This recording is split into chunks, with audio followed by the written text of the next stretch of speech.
Alright, here's a brand new series I'm introducing to the channel. It's called Dragon Ball DAIMA Easter Eggs. I'm going to be taking a look at all the Easter eggs, references, and pieces of new lore that get introduced every episode of Dragon Ball DAIMA.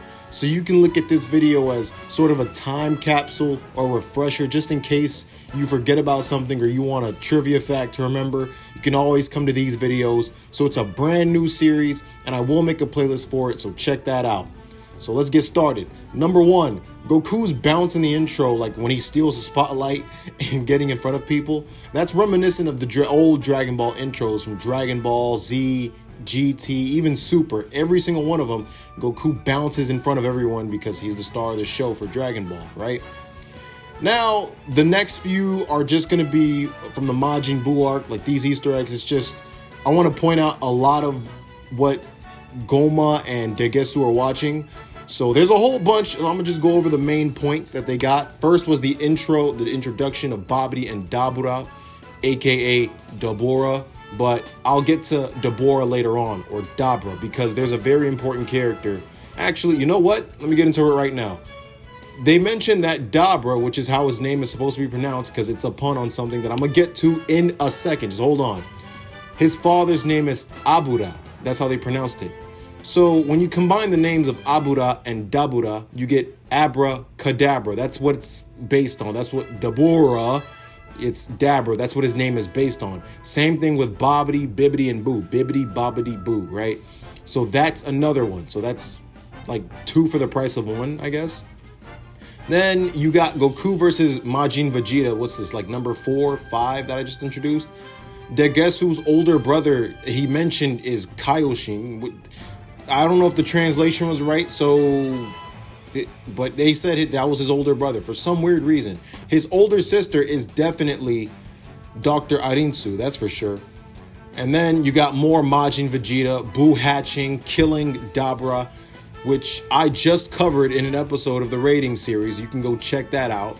And it's really jarring how much more beautiful the art looks here, especially since last house ain't working on it, right? Majin Vegeta's sacrifice and the wish that the cast made to Shenlong afterward. And then, you got a few more with like Majin Buu killing Babidi. The blood splash wasn't as violent as it was from last time, but I mean, he still gushed him. Pause. Still made him bleed. Bigger pause. He still blasted him to death and blood came out. Man.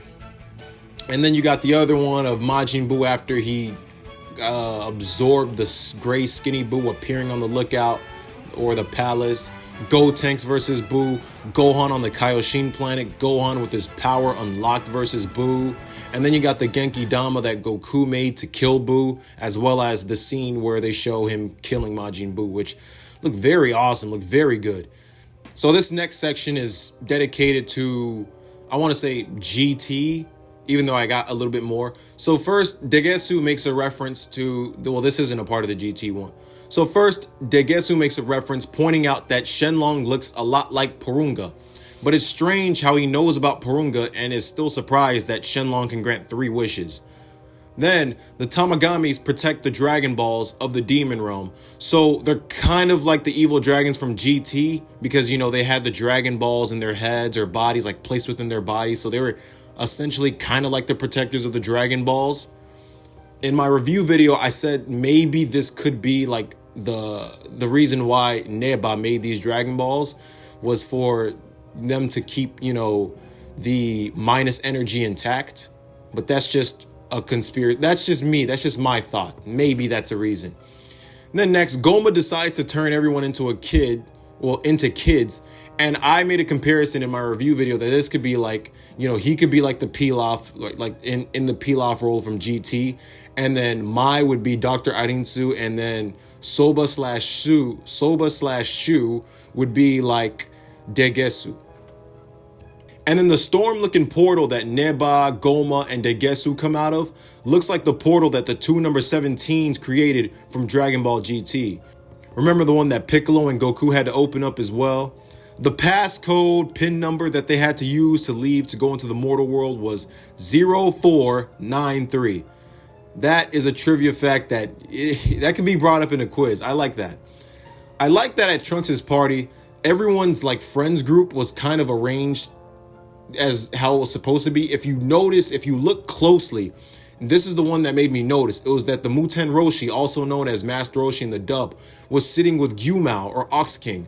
Why is this significant? It's because the Muten Roshi trained Gyumao in the original Dragon Ball. He mentions that to Goku.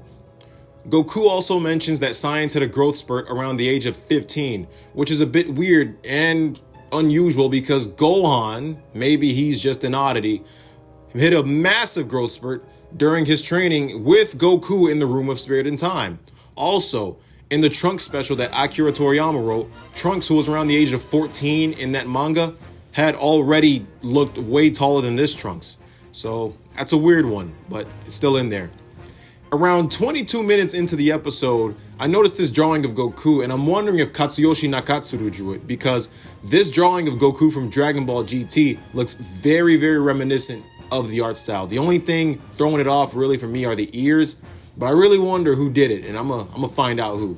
The Kaioshin and Kibito unfuse using the bad air in Majin Buu's stomach, which is the explanation given for Vegito back in the manga that Goku gave, but Dragon Ball Super has it where an hour time limit breaks the people up, and they still, and even then, like for gods, it's permanent, and even then, they still use the dragon to unfuse them. So why would they ever need to make a wish to undo that? That's a bit shaky. Does this continuity line up with Dragon Ball Super? That's a bit weird, but okay. Goku and Vegeta's beam clash was an obvious callback to their first fight, and their sparring in general in this episode was a callback to really every fight they've had, because they showed Goku versus Majin Vegeta earlier on, so I mean, may as well. Another interesting one, the Namekians are originally from the Demon Realm. The Gesu points it out to Dende by pointing out his ears right in front of Mr. Popo, saying you have pointy ears. But it's like, Mr. Popo also has pointy ears. So does that mean Mr. Popo is from the Demon Realm as well? Okay. Neba created the Tagamis to protect his Dragon Balls, like I mentioned earlier. And lastly, this is a fun one. Shenlong, or Shenron in the dub, appears in the very first episode of DAIMA, which is technically the first time the dragon, Shenlong, has appeared or been summoned in the first episode of a Dragon Ball series. Because in GT, if you remember, it was the red Shenlong, or Ultimate Shenlong, who appeared in episode 1. It wasn't the green one like you saw in this episode. So this is the earliest appearance of Shenlong, or Shenron, has made in a Dragon Ball series, beating out the previous record held by himself in Dragon Ball Kai episode 8, which also beat Dragon Ball's record of episode 11. So that's what I'm gonna leave y'all on. Check out the rest of my videos. I got way more coming out. Dragon Ball Super's rating shares, the highest and lowest. I got so much more coming out with the interview with Geekdom's coming out, like the part 2 of that. And yeah, stay tuned to the channel because there's a lot more content coming. All right, see y'all in the next one.